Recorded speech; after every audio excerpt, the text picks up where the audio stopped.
एक जगह आंकड़ा दिया है। तो आप पहले देखेंगे कि विक्रम साराभाई अंतरिक्ष केंद्र ये 1965 में तिरुवनंतपुरम केरल में हुआ।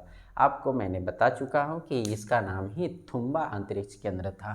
ये तिरुवनंतपुरम में है। विक्रम साराभाई अंतरिक्ष केंद्र 1965 में है, तिरुवनंतपुरम जो केरल में है।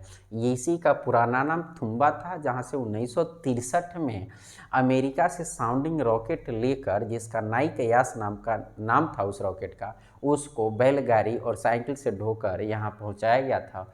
और यहीं पर 1963 में क्या हुआ था, उसका प्रक्षेपण किया गया था और 1965 में उसका अंतरिक्ष केंद्र बना दिया गया और आगे चलकर इसी का नया नाम पड़ गया विक्रम साराभाई अंतरिक्ष केंद्र। दूसरा अगर बात करते हैं तो महत्वपूर्ण जो संगठन है जो याद करने की है वो इसरो है, इंडियन स्पेस रिसर्च ऑर्गेनाइजेशन। इसकी स्थापना 1969 ईस्वी में हुआ। इसकी जो हेड क्वार्टर है वो कर्नाटक के बेंगलुरु में है। इसके बारे में तो क्या कहा जाए, भारत की तो ये रीढ़ है। जिस तरह से अमेरिका का नासा है उस तरह से हमारा भारत का इसरो है। इस पर बहुत सारे क्लास हो सकती हैं, इस पर अलग से हम देंगे। फिर तीसरा जो है श्रीहरिकोटा अंतरिक्ष केंद्र, जो श्रीहरिकोटा में है, जो आंध्र प्रदेश में पड़ता है। आप देखते हैं कि अगर भारत के नक्शा को अगर देखते हैं, इस तरह से आप देखते हैं तो यहाँ पर आपका जो है श्रीहरिकोटा एक द्वीप है, इसके बीच में पुलिकट नाम का झील है। पुलिकट झील से ये श्रीहरिकोटा द्वीप अलग होता है आंध्र प्रदेश से, और इसी का नाम जो है ना सतीश धवन प्रक्षेपण केंद्र है। तो आप ध्यान रखेंगे श्रीहरिकोटा आंध्र प्रदेश में पड़ जाता है, ठीक है ना। और एक हैदराबाद जो अब है वो तेलंगाना में पड़ जाता है।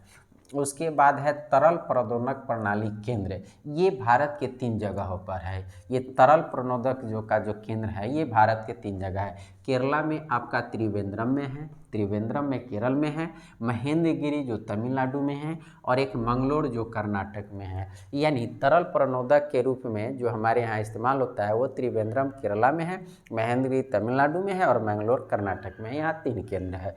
इसके बाद अगर हम बात करें 5वें नंबर पर अंतरिक्ष उपयोग केंद्र, जिसको हम लोग सैक कहते हैं, ठीक है ना, अंतरिक्ष उपयोग केंद्र, इसको ऐसे किसी सैक के नाम से भी जानते हैं, यह अहमदाबाद में है। और आपको मैंने बताया था कि पेलोड क्या होता है। तो अंतरिक्ष में जितने भी सैटेलाइट भेजे जाते हैं उसकी कार्य क्षमता को ही हम लोग पेलोड कहते हैं। और उस कार्य क्षमता के लिए बहुत सारे उसमें एक्सपेरिमेंटल इंस्ट्रूमेंट्स लगे रहते हैं, जैसे सेंसर लगे हुए रहते हैं, वेव कैमरे लगे हुए रहते हैं। इस तरह के बहुत सारी चीज़ें जो उस सैटेलाइट में लगे रहते हैं उसी को हम लोग कहते हैं पेलोड कहते हैं। तो ये पेलोड जितने भी बनते हैं सैटेलाइट की, उसकी टेस्टिंग जो होती है यही अंतरिक्ष उपयोग केंद्र सैक जो अहमदाबाद में है, गुजरात का अहमदाबाद, कौन नहीं जानता है, वहीं पर है ये। विकास एवं शैक्षणिक आयोग भी है, वो भी अहमदाबाद में ही है, गुजरात के अहमदाबाद में ही है विकास एवं शैक्षणिक आयोग।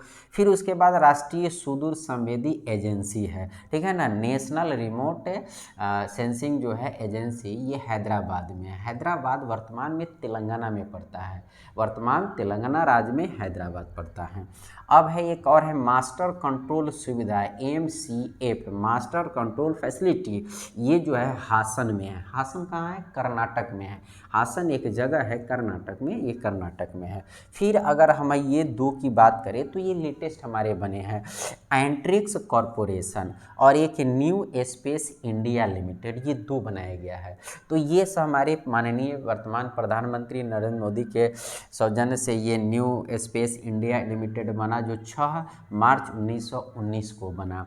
और यह जो है इसरो की उत्पादक इकाई है। आज विभिन्न प्रकार के जो सैटेलाइट्स है और अंतरिक्ष साधन है जो बनाकर दूसरे देशों को हम निर्यात करते हैं। तो यहाँ से ये हमारा क्या है कि हमारा निर्यात के, और उसी तरह से एंट्रिक्स कॉरपोरेशन जो है 28 सितंबर 1992 यानी 92 में स्थापित किया गया था। यह इसरो की वाणिज्यिक इकाई है, कमर्शियल इकाई है, यानी ये खरीद बिक्री का ये सब का मेंटेन करता है। और ये दोनों के दोनों डिपार्टमेंट जो है डिपार्टमेंट ऑफ स्पेस के तहत आता है, भारत के डिपार्टमेंट ऑफ स्पेस अंतरिक्ष आयोग के तहत आता है, अंतरिक्ष विभाग के तहत आता है। तो ये हमारा महत्वपूर्ण जो हो गया ये जो सूची दी है हमने आपको कि भारत के प्रमुख अंतरिक्ष केंद्रों की सूची है, आपको इसको याद रखिए।